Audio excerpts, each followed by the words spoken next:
الرحمن الرحيم. شكرا للاخ ابراهيم على الاستضافه. اظن على المقابله ديال اليوم جات من بعد واحد العمل اللي تقام من بعد واحد الفتره طويله اللي تحدث 6 اشهر.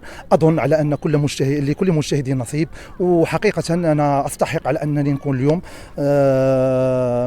في المباراه بشكل جيد. كنت متحكم في ارضيه الملعب، في اللاعبات كانوا داخل رقعه الملعب اورغانيزي. هذا هو لوبجيكتيف، هذا هو الهدف.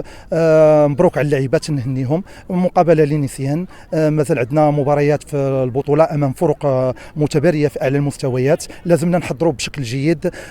تنطالب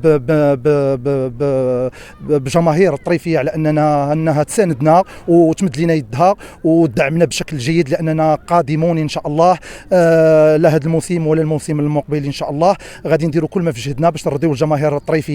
وبعيدا على الفوز ديال اليوم، فاحنا كنفكروا في المقابلات الجايه ان شاء الله باش نحاولوا نشوف في البطوله ونعطيو صوره جميله لمدينه الطريفيه. فبالنسبه للمباراه ديال اليوم انتهت اليوم، اذا غادي نفكروا في المقابله الجايه.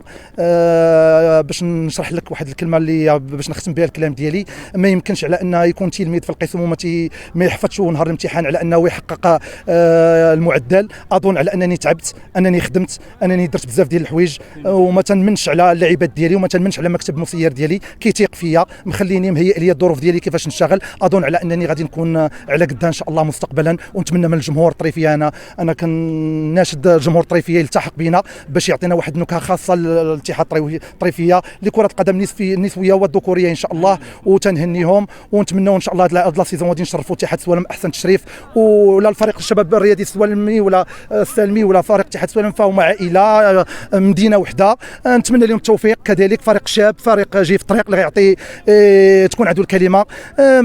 الحمد لله. نتمنى من ربي ما تبقاش هذيك التشنجات، وتبارك الله على سي ابراهيم والله يوفقك. شكرا.